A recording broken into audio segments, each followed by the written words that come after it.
for a long time, I didn't even think about what the boundaries were, because I was like, I don't even care what the problem is. I'll freaking solve it. Nobody can outwork me. Nobody can outthink me. Blah, blah, blah, blah, Yes. blah. When you don't have an opportunity for someone to own a space, you're taking away their gifts. The extreme ownership piece for me was an understanding of like, how about I have ownership of my emotions?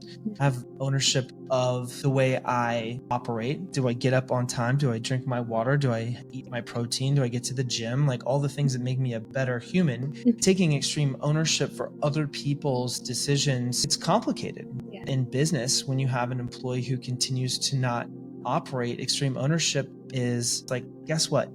If you can't handle that piece, my extreme ownership is saying like, hey, it's not a fit. Yeah. But instead, I'm way faster, Staci, way faster to have a conversation.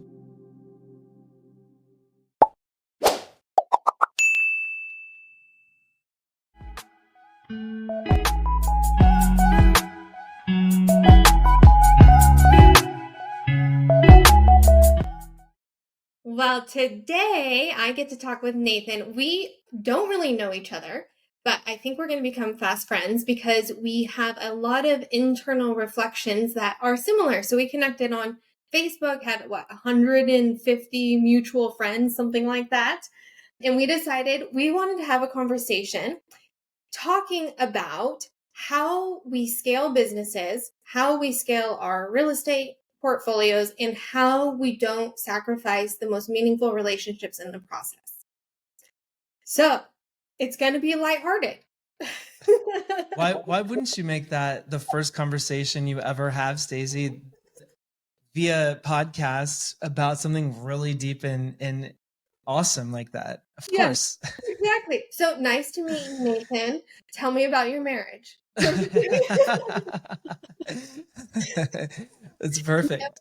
But I am genuinely, so you've achieved a lot in your real estate world, your business world. You're building stuff in Texas. You've got a mastermind in Kansas City with 6, 7, 8-figure investors, entrepreneurs. You have a fund. You have a bunch of holding companies. You're doing all of the things. And personally, having organized to scale over 50 businesses, it is not easy. And it puts you face to face with all of your personal demons. It stretches your capacity emotionally, physically, mentally, time. And sometimes what we do is we sacrifice our relationships and our freedom to create financial freedom. And then we have no lifestyle. So how have you achieved what you've achieved and navigated that over the last 17 years? Because you just celebrated a birthday and you just celebrated 17 years married London trip, right? Yep. So how did you do it all? Well, screwing it up a lot, first of all. I think it's really interesting. And by the way, what a cool conversation. Yeah. It's a beautiful thing.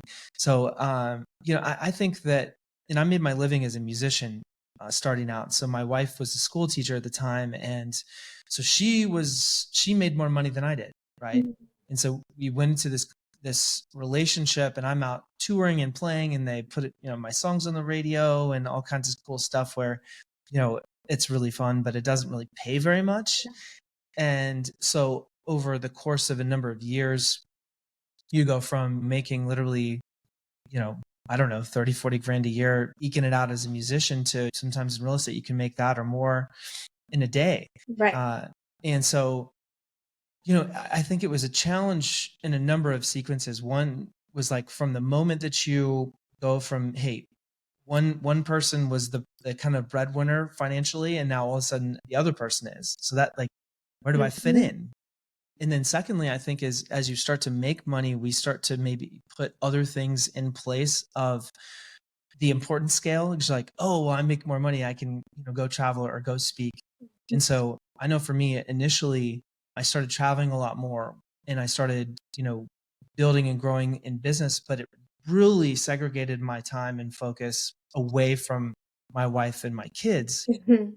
And so as you look back, it's like, well, gosh, that's so obvious. Yeah. And it's a totally different dynamic now. But I really blew it on this and really screwed up on both the time and attention with them, right? Mhm. As a unit and individually. So I think it's very easy for us to say, I'm doing it for my family. Well, BS, right? Like, Mhm. what am I actually doing? I'm trying to fulfill that need I had as a kid, or my parents didn't fill, or I didn't feel loved, or I didn't, whatever. And of course, we want our family to do well, but we want to feel good first. Mhm. And so if we don't address the internal piece, then we are impossibly addressing anything else. Yeah. I often say that the external is a reflection of the internal. That's good. And you were just saying that you were working on getting your inside pieces right. And you alluded to, like, your inner child, the things that you had maybe that when you were younger that had trauma imprints on you, that had shaped maybe some of the decision making, some of the choices that you made in your life in terms of what you prioritize, but also your business and in terms of what you chose to pursue. What was that inner reckoning like for you? Awesome question, man. Nothing. This is like the first date, Stacy. This is awesome. I wish every relationship and conversation and friendship was like this. By the way, it's so awesome. Well, I will tell you, I have had a number of things. I've always kind of thought of myself as a intellectual person.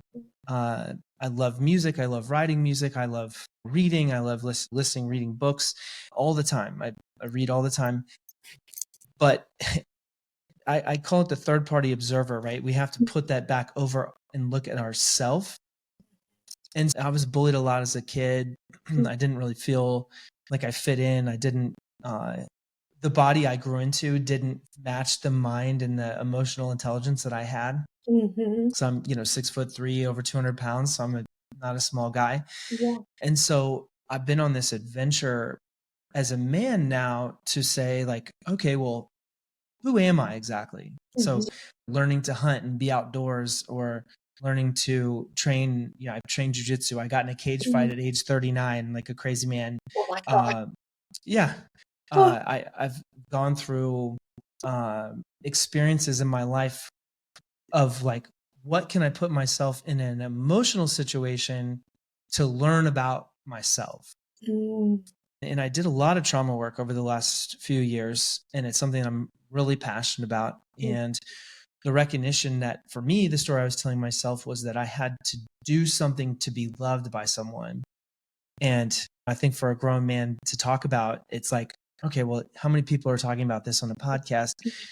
But truth be told, everyone deals with it. And everyone has those things, and everyone has the trigger, and everyone has the complex and inferiority, some, fear of that. And so for me, it was like, okay, well, what is the trigger? And then now what do I do about it? Mhm.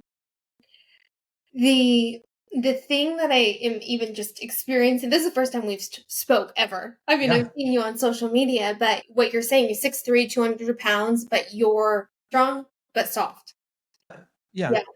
I definitely, I'm very highly in tune in emotional ways, Mhm.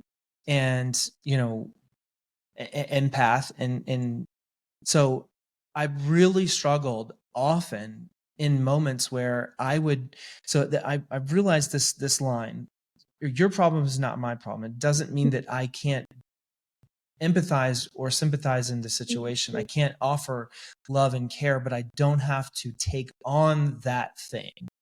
Once I started to realize that, I was like, oh, so every time it's someone else's problem, I now make it my problem. Mhm. And so now I'm unhappy, or I feel Mhm. discontented, or I feel whatever that emotion is that Mhm. is your emotion. Mhm. And it, that makes for a real big nightmare. Yes. Yeah.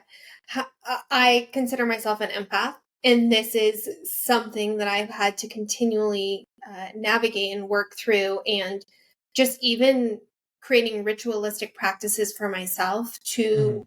to embody what I'm feeling, even if it's not mine, and release it so that I Mhm. can move that energy.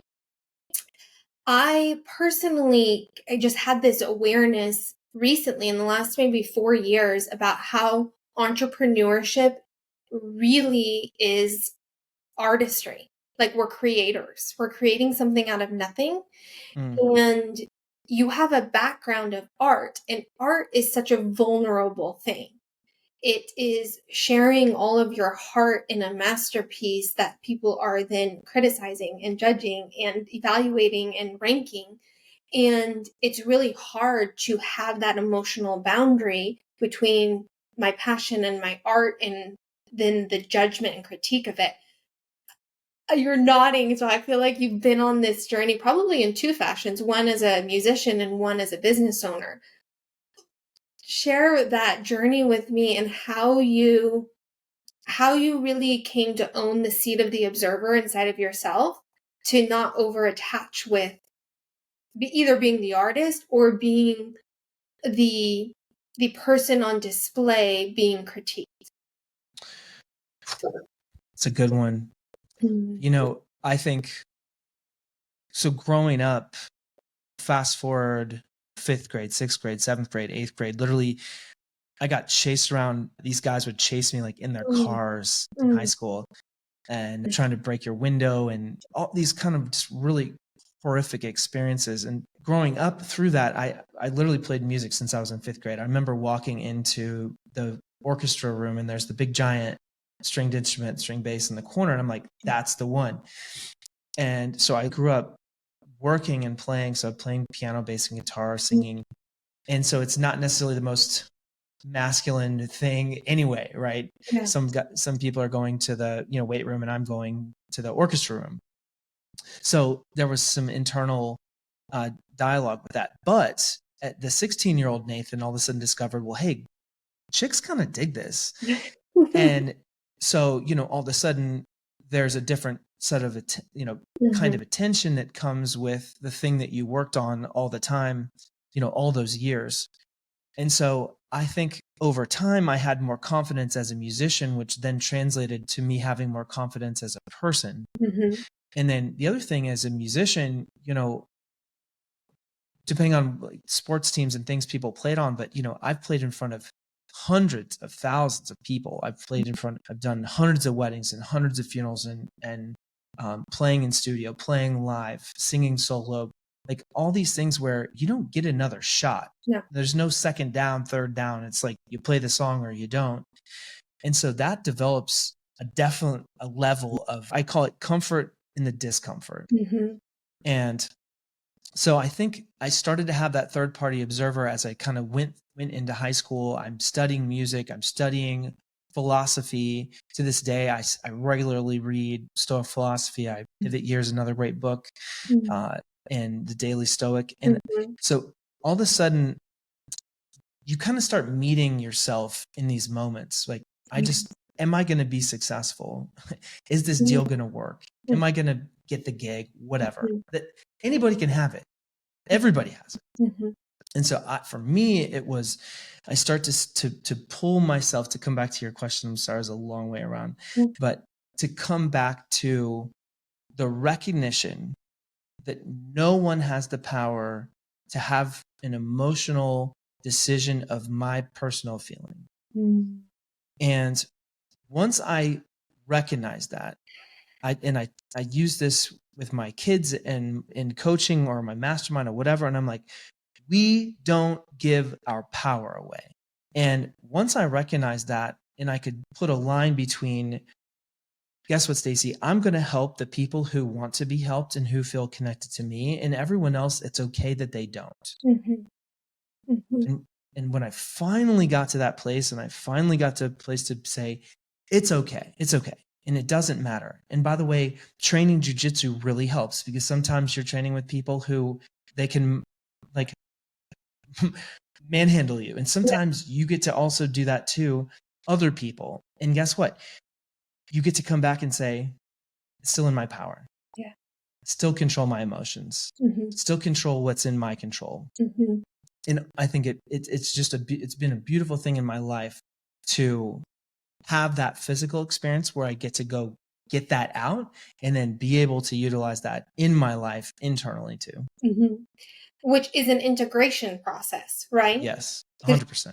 you develop the confidence, grit, resilience, self-trust, and then Mhm. integrating it into your marriage, into your business, into how you lead your family. Have you read the book Extreme Ownership?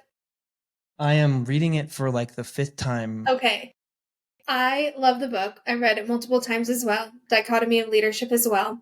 Yep. And extreme ownership has always been a high value of mine. And I think even people, when extreme ownership came out, critiqued extreme ownership, saying, well, what if you own something that's not in your yard, all of that. And so then Jocko wrote Dichotomy of Leadership. Which is like, here, oh yeah, hold my beer. So I feel like we're blending these two concepts too, because in the beginning we talked about being an empath and not taking Mhm. on other people's emotions, which is an element of emotional boundaries. And Yeah, then extreme ownership is saying I own all of my emotions and I own all of my choices. And so how this has been a growth journey for me, because sometimes I feel like I have taken on too much and I don't know how much is somebody else's emotions, how much is mine. And I take it on, and I'm a peacekeeper, I'm a solution person, I'm a problem solver. I get shit done. That's my personality, and I want to have fun doing it. So if I can lead, I'll lead. But sometimes I think I have done that at the expense of myself, and it's generated resentment or burnout. Have you had that similar experience? And if so, how did you navigate it? absolutely. I think, first of all, I'm curious, Yeah. how's that changed for you over time? Just purely as your growing friend here, Yeah, in this. let's have the talk. Uh, Yeah. I think in the beginning, when I really just owned extreme ownership, like Mhm. that energy, and I'll say if I see it and it can do it, I'll do it. That's what extreme ownership is to me. And I this is going to sound bragging, and I don't mean it in this way in any fashion. I feel very capable in my human. Like, she has proven herself that trauma, betrayal, losing all my money, getting divorced. I mean, all these things that have happened in my life, she's resilient as AF. She can do amazing things. And sometimes I will lean on ability and capability and resilience and not have proper structure. The other thing that I think about sometimes, and I think is a difficult conversation, which why wouldn't we talk about this now before we go? But also is living into femininity and masculinity, Mm. and where does that actually hold the line? Yes. And so, I have had this conversation with women before who experience a lot of things of success. They have a lot of, they are powerful, but then also the dynamic of where do I exist in my femininity, wear the bang and dress, feel like a beautiful woman, and then also same for men. I think is like, how do I feel strong and I'm a leader and I'm in my masculine, and what does that mean? Like, and how do we Yes. manage this dynamic? Yes. On the kind of jumping around, but I'm going to jump around with this whole thing. So the feminine masculine has been a journey I've recently been on. And my mom died in the end of 2019, and that catapulted just an evolution I was not prepared for at all. Like, I thought, she's going to pass, and I'm just going to continue with the journey that I was on. And it shook me. It changed my narrative about what I wanted to build, who I wanted to be, if I even wanted a family, because up until that point I was like, I don't really want a family. Mhm. And I was just going to build businesses. And then I was scaling, organized to scale, and I was single. And then I met someone, and he has a 7-figure business and into all of this inner child and self-development, all these things. And so then my heart was opening and I was softening, and I'm like, well, maybe I do want kids. Maybe I want a piece of my mom still. And that inner reckoning for me has been disruptive to no end, because my whole indoctrination was almost to be a man. Like, you, like, to build businesses, to take care of myself, to have that extreme ownership. And so there was no space in my energy or space in my life for even a man to show up, because Mm. I didn't need help financially. I don't need help physically. I didn't need anything. I had no lack.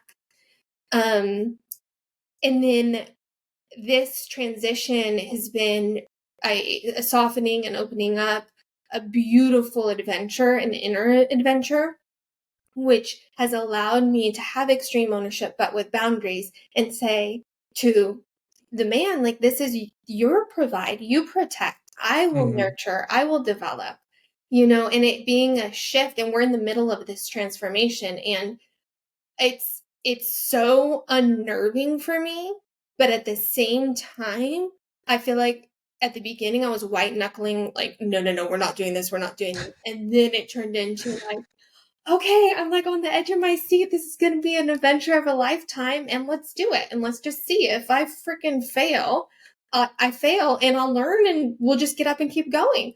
So, you talking about masculine and feminine, I'm literally going in this evolution right now. Mm. What a beautiful adventure. That's Mhm. so cool. And thank you for allowing me to ask a I question know. too. Who's interviewing you now? Well, it's such a beautiful conversation. So I'll bring the squirrel back to extreme ownership and living it. So I think for me, the experience of ownership, you use the word boundaries a lot, and I think for a long time I didn't even think about what the boundaries were, because I was like, I don't even care what the problem is, I'll freaking solve it. It Yes. doesn't even matter. Right. Nobody can outwork me, nobody can outthink me, blah blah blah blah Yes. blah.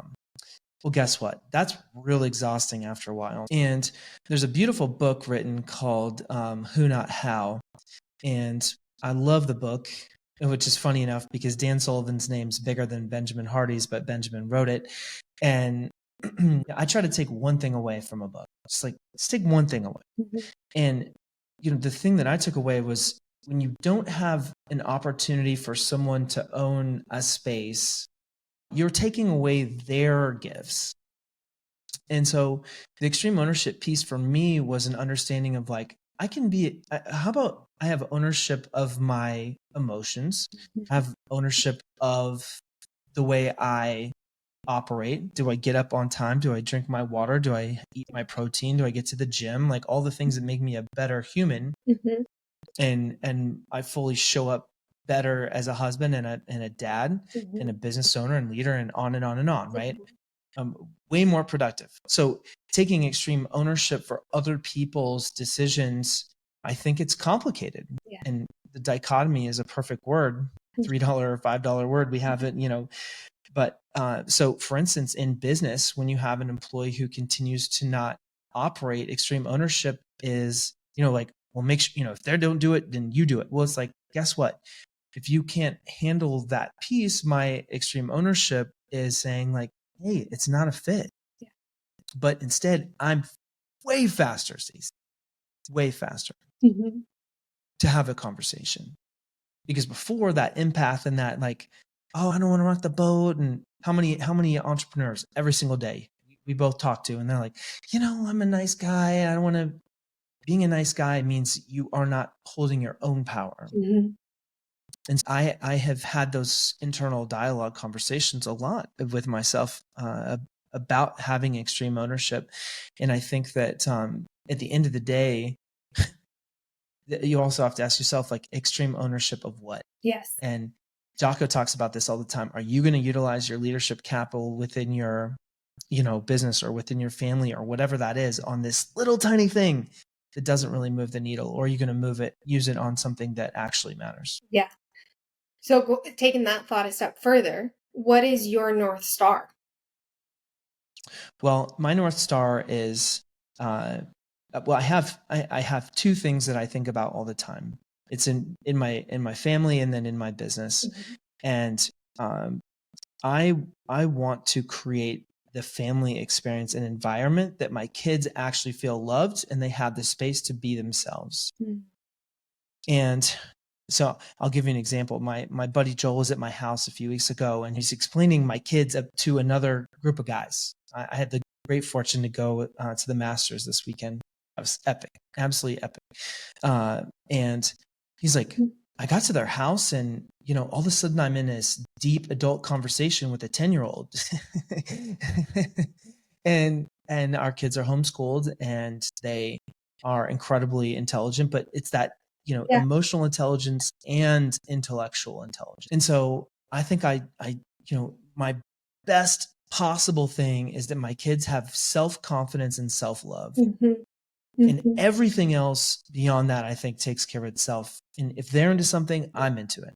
Yeah. So like my son, he is into YouTube and creating content. And so guess what? Every week we make content together, and we look at data, and we look at thumbnails, and we talk about what videos performed and why. And my son will easily make more money than most people do when he's 18, by far.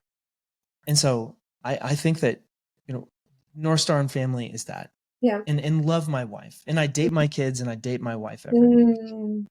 And that changed everything, by the way. Yeah. And then secondly, in my personal is to help make 1,000 people millionaires and to feel inspired to actually do the thing they want to do. Yeah. And by doing that, I will get to give away $1 million a year or more, and set up in a way that's rationally funded for arts and education for those same kids that I was in 5th grade and 6th grade and 7th grade, that we can actually support those kids. And so that's a long-winded answer. Beautiful. Yeah.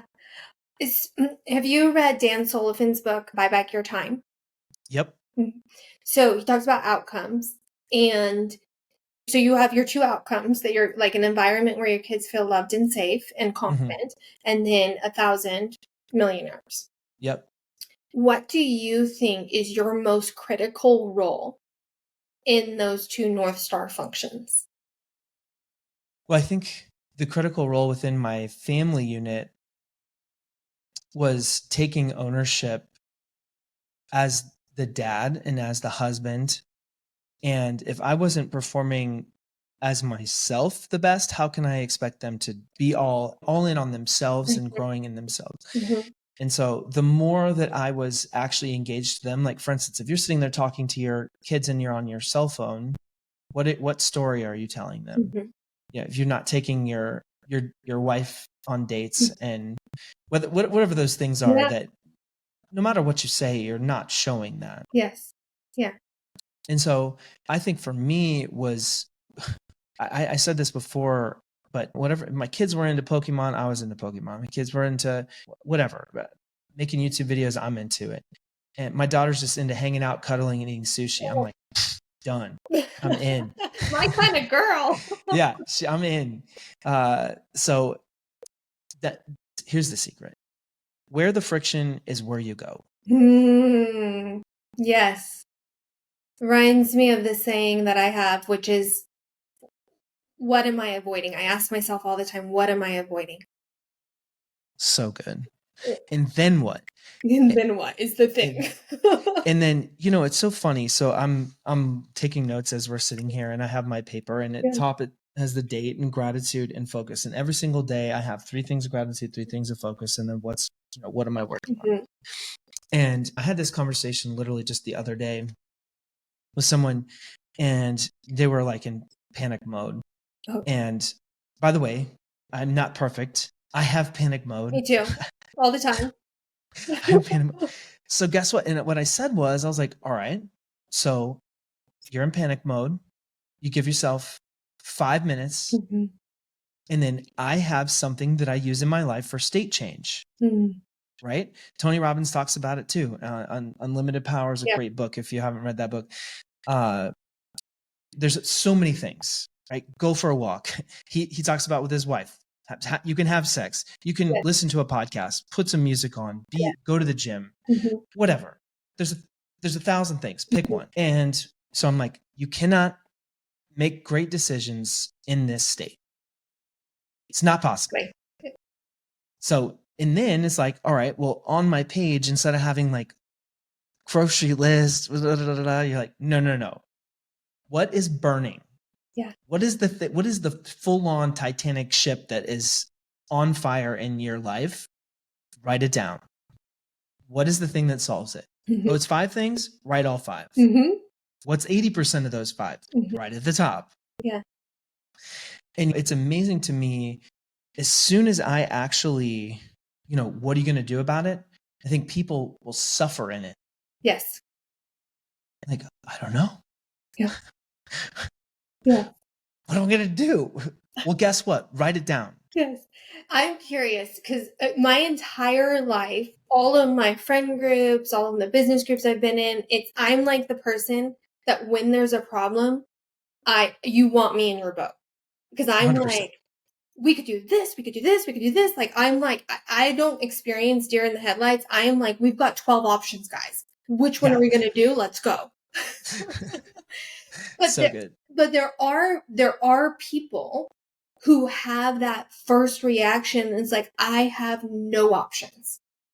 Mm-hmm.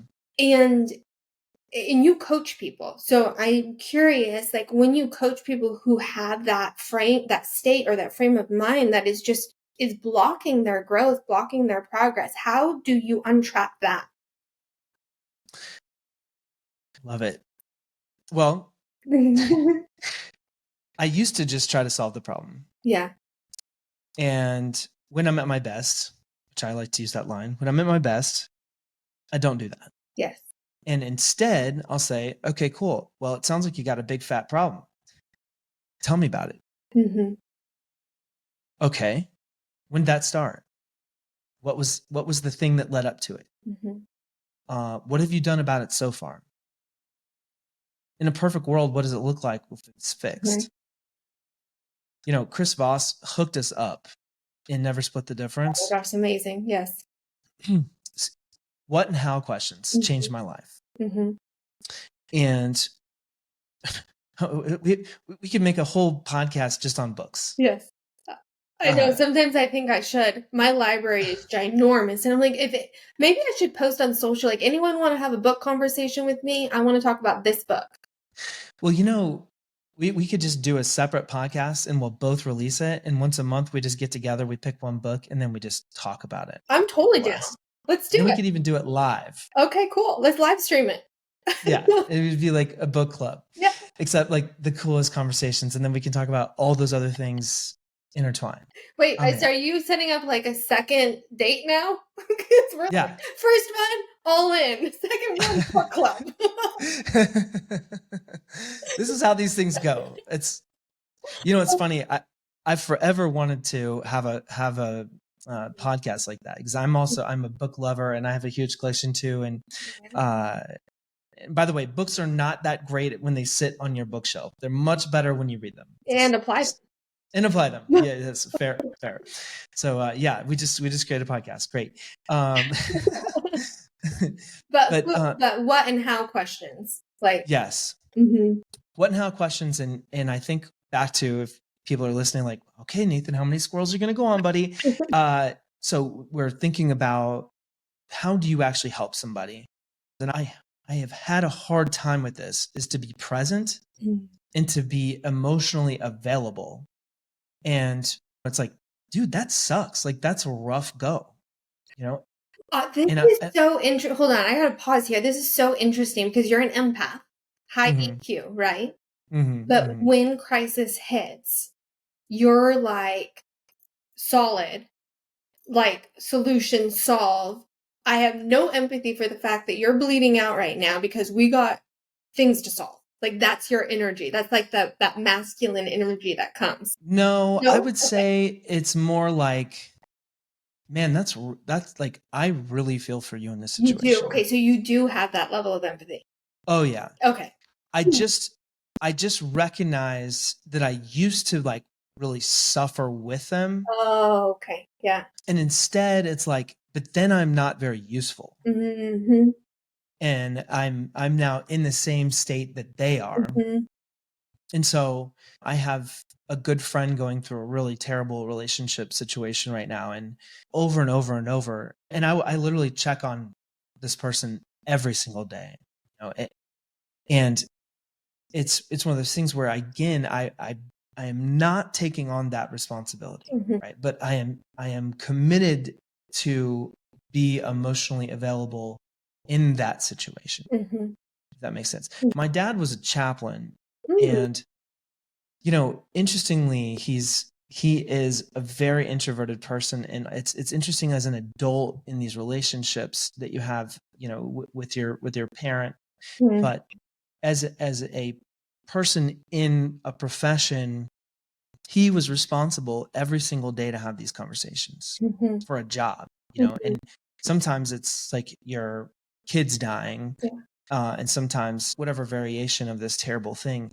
And so I grew up with someone who was very competent at having conversations, and I got the benefit Mm-hmm. of what that looks like. Mm-hmm. And the other thing is, I think a gift for people is you actually meet them where they are. Mm-hmm. I think that's your answer to how you untrap people. Hmm. And Yeah. I think of this with kids. I don't personally have kids, but I have 14 or 15. I don't even know how many nieces and nephews now. And, when they come and they're upset about something and they're screaming and they're crying, and if you say, stop crying, like, just put your shoes on, it's like World War III and you're just dealing with the temper tantrum now. If you just say, oh my gosh, I am so sorry, that sucks. It would suck for me too. It's like, okay, but that's okay. I can put my shoes on. And you're like, Yeah. who are you? Like 2 seconds ago, you were not. So meeting them where they are is like, it's such a self honoring practice. And I have found it's hard for me to meet somebody else if I'm not meeting me. Oh my gosh. That's so good. That's so true. You know, it's interesting. I can't remember if it's Chris Foster who talks about this, but two people can't be both very angry, or at least for very long. And even like someone who's very hot about something, like, oh my gosh, I'm such an asshole. Yeah. I completely failed you. Yeah. By the way, that comes back to extreme ownership too. And then what are you going to do about it? Yeah. But I also recognize, like, well, hey, what if I can be faster to when I screwed up something? Or if it's the kid, I can be faster to not being a jerk, instead being open to, okay, go meet them where they are. Yeah. Hey, what's happening? Yeah. You can tell you're really upset. It makes such a difference. Yeah. And it also creates such a better space to have that conversation too. Yes. Great. So we've jumped all around. So I'm going to try to put some framing on this. And so we were going to talk about relationships in business and how do you stay married, or how do you have an intimate relationship and build a business. But we've talked about extreme ownership, boundaries, Mm-hmm. our inner adventures we've had to go on to build and scale businesses, and then just the growth journey of meeting ourselves. And so maybe the real thing is we can't organize and scale our businesses unless we organize and scale ourselves, and making self-honoring choices and also embracing those inner reckonings is how you are being a light post to your wife, to your kids, to your partners, to your employees. Is I'm not necessarily telling you need to have date night every week and Monday morning coffee and Sunday church and Friday weekly team meetings and quarterly team building. And I'm not telling you exactly how to do it. I'm telling you who you have to become to create this. And then that's the artist journey. That's the creator journey, which is how we started. Absolutely. And you know what? People get to actually embrace themselves in that moment too, because then they get to say, okay, well, that is who I am right now. Mm. And I can be okay with who I am. Because I think there's so many of these problems that come out in relationships and children and marriages and workplace, that they actually start from that place. Yeah. That I'm not okay. And then we're manifesting our own feelings that we're projecting. And it's such a painful thing when you don't feel like you can love yourself, Yeah. which you probably don't even recognize. Yes. Yes. And so, that's the other thing too, and I'll bring it back to business then is with my team now. I remember being 25 and hiring for the first time. And I was such a terrible boss, by the way, just terrible. That was And the I remember season. It's a bad boss season. We're in a new era. it was so bad. Yeah, I'm not, thankfully, now. I think that I do a pretty great job. But yeah, I remember thinking, and just to add another book on there, E-Myth is a great story around like that. Amazing. Mhm. He calls it the entrepreneurial seizure. But we'll add that to our book podcast. And I remember distinctly reading it later, Mhm. be like, man, this is exactly what I did. Like, hey, why aren't you responding to the emails, or why aren't you managing the whatever it is, Mhm. calendar, or Yeah. and I had the expectation like day 0, the person was 80% productive in their job. And now I literally have a conversation, say, hey, Staci, you are going to screw stuff up. I'm going to screw stuff up. And it's okay. Yes. It's okay. And guess what? It's not going to be 1 week. It's not going to be 2 weeks. It's going to be 90 days, 180 days. Mhm. It's going to be a year. Mhm. And we're going to set that expectation now. And the thing that makes it the best is that we will have this conversation and it's going to be okay. Yeah. I think that though is the leader getting to the point where this is coming full circle, where your love and acceptance of your team member is not strictly based on performance. Yes. Because we started in the beginning about, you said, I think I wrote down performance-based love, but you said something about being rewarded for doing, and that being your identity, like who I am is what I do. And there's an element of that, like we are what we do. We are the choices that we make because that's a reflection of our inner world. But Mhm. who we are is a seat beyond space, time, circumstance. There's something about us that is beyond that.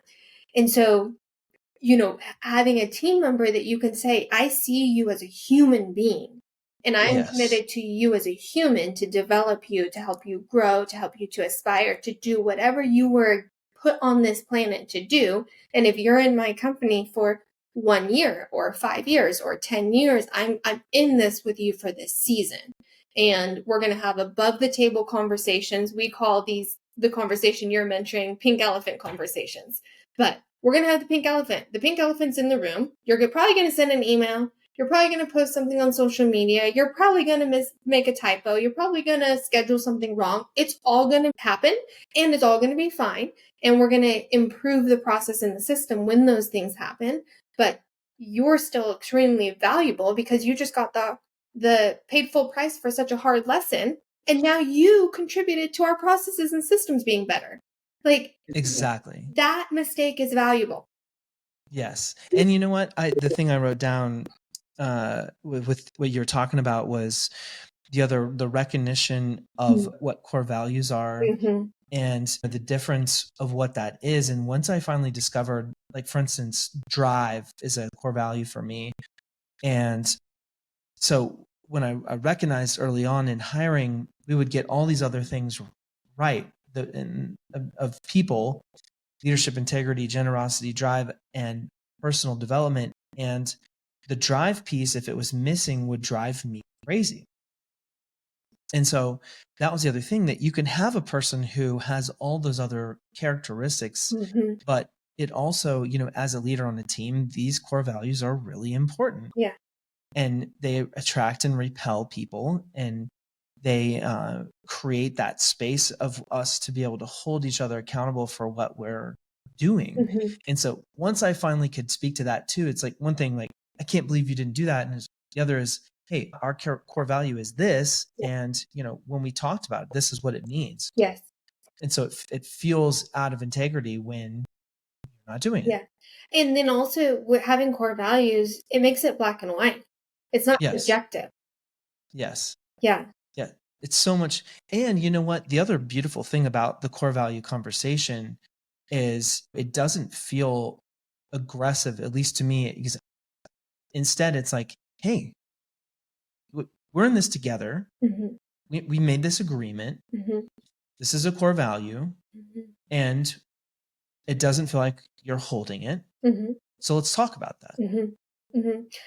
Oh, sometimes I'll even have the conversation like, I want to know how I could be better as a leader because maybe I'm not empowering you in a way that you need to be empowered to live up to this core value or achieve this outcome.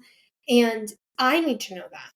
So I have found that that lets them get more vulnerable when I model it. Have you done that same thing too?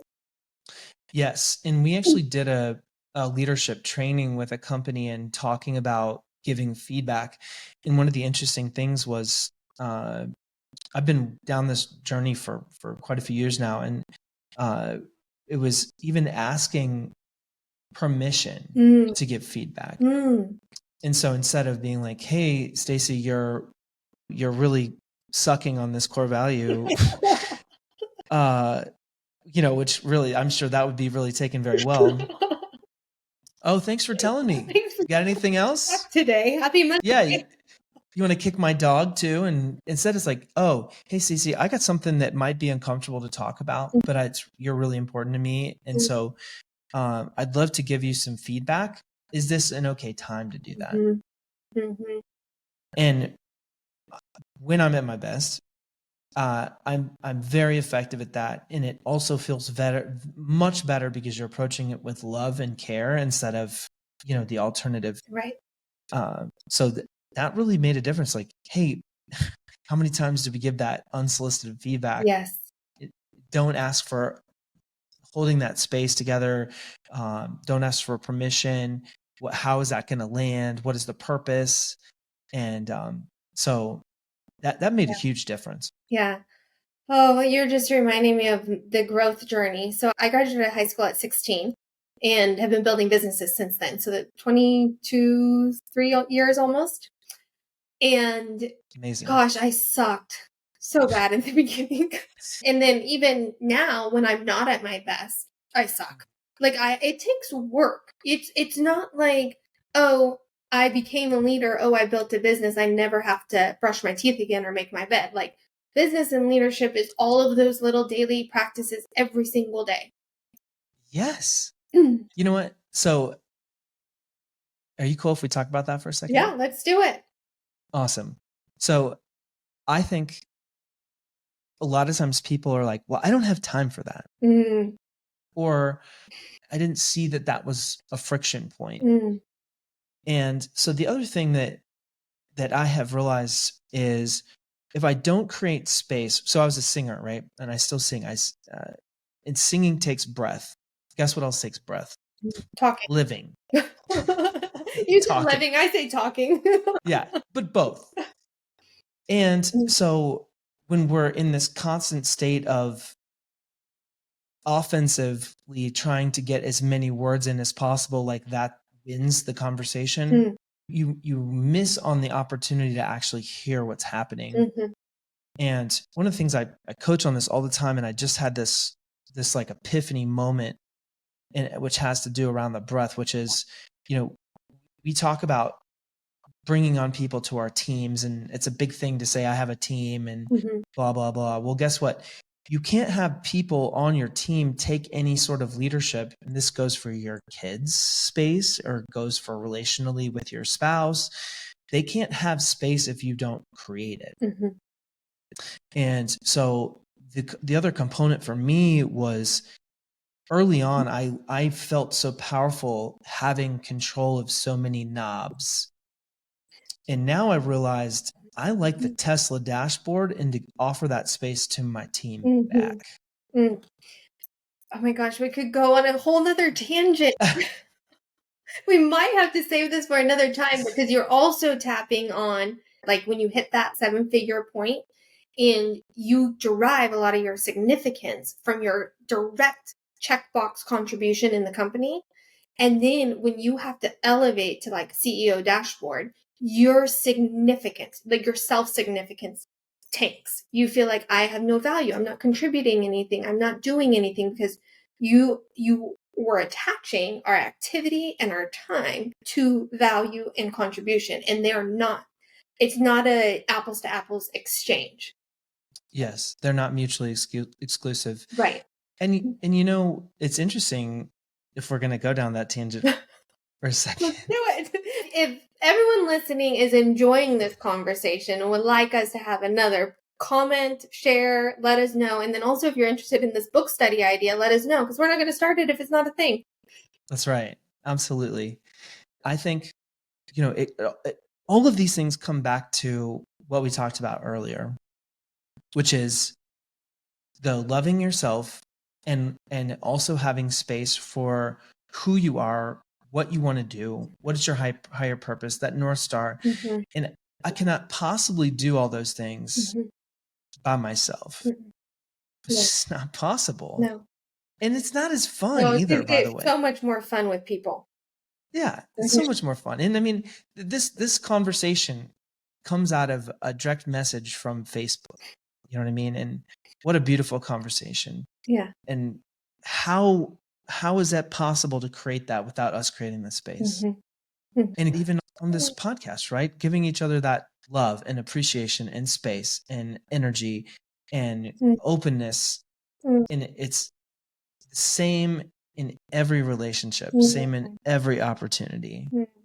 If we could approach it like that. I just had my own little aha in this moment, because yesterday I was preparing this. We do a Rooted Founder Extreme Makeover program for one-on-one clients, and I was coming up with my top 3 power promises for this leader. And the first one was that they were going to, make a commitment to themselves every day and keep it, which is, I don't care if you meditate or you work out or whatever it is, same time, same day, you do it. It's a power promise. And that came from, I think, The Biggest Loser, that show. They did power promises. And the second one is stay above the line. So there's this above the line, below the line thing that's been circulating. I don't know who created it, but just about how you can live in blame, excuse, or you can live in accountability and extreme ownership. And then the third thing was table talk environments. And what you just said was creating space. You have to create space and environments where beautiful energy exchanges of thoughts or ideas or love and kindness can co-create together. And I wasn't thinking of those table talk conversations or those table talk environments as space. But when you were just saying that, I'm like, that is exactly what it is. It's creating this energy space where everything's above the table and it's all welcome and it's all okay. And we're going to navigate the mess together.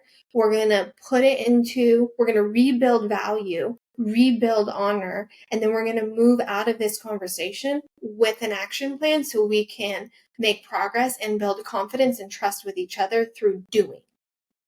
It's like my love language right there. Yeah.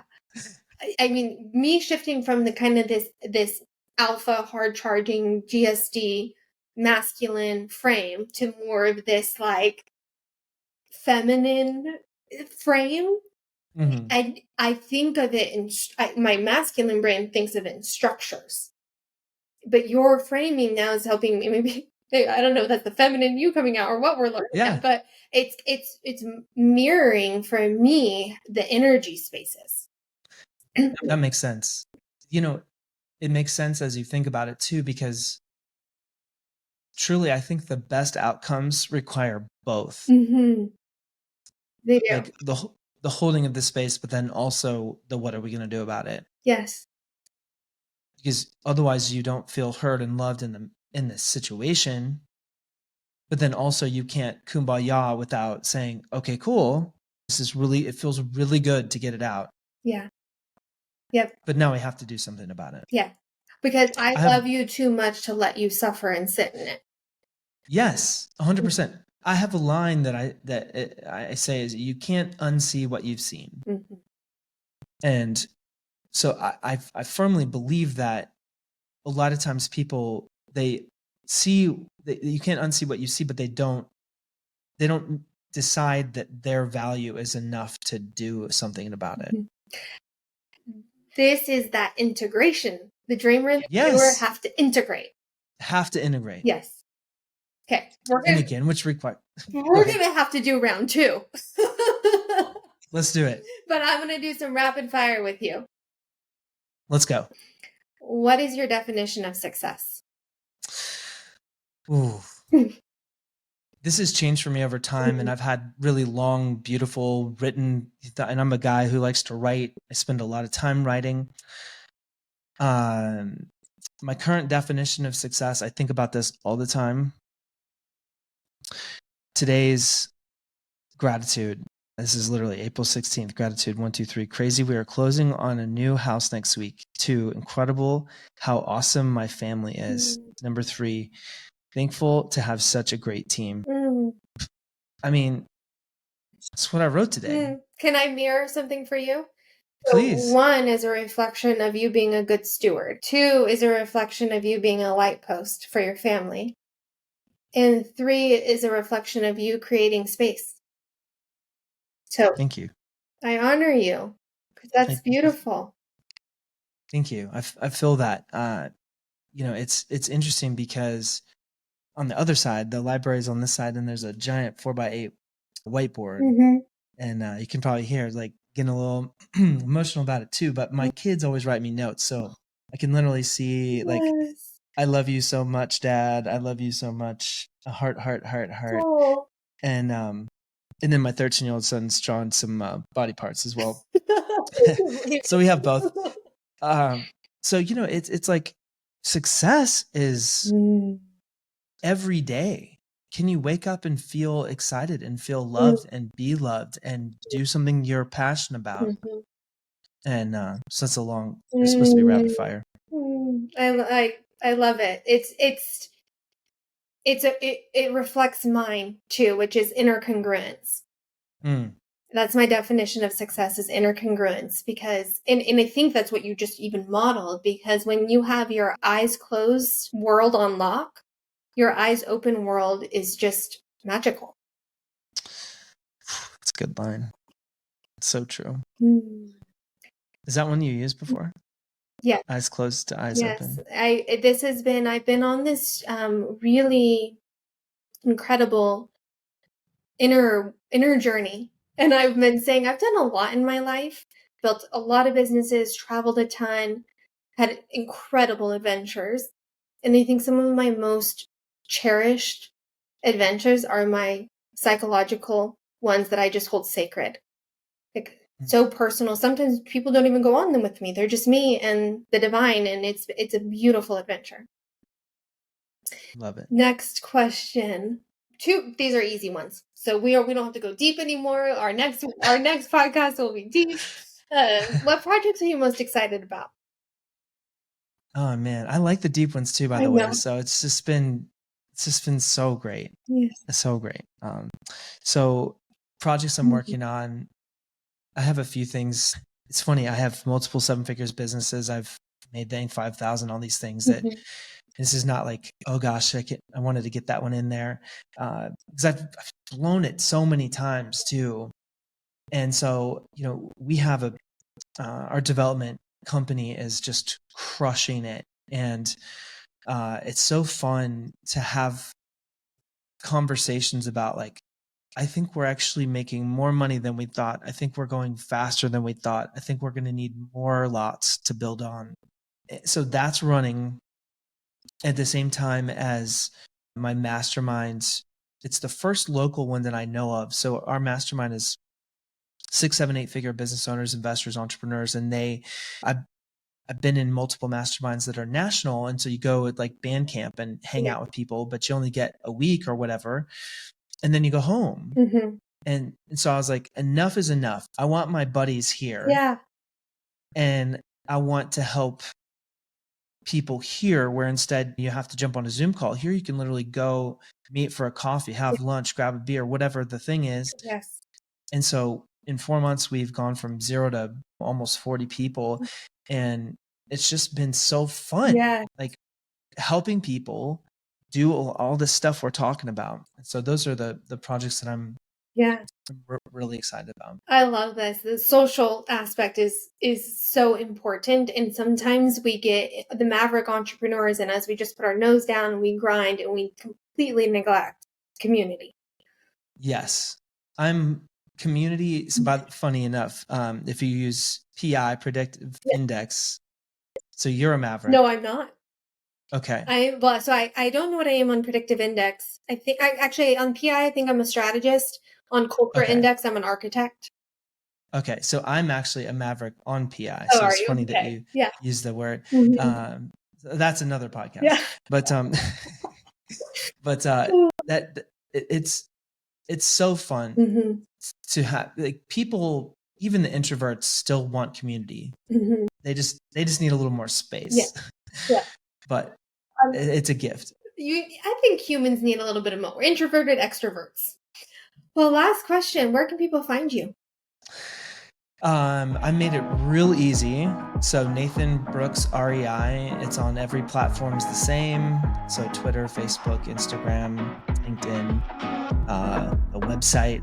So Nathan Brooks REI. I'm most active on Facebook and Instagram.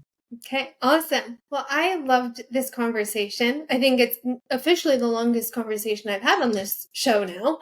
And it's not, we didn't even get to finish it. So if everyone listening enjoyed this and wants us to continue another episode, let us know. And if you're interested in a book study, whether he and I do it together or we get a whole group of amazing thought leaders together to do it, let us know that as well.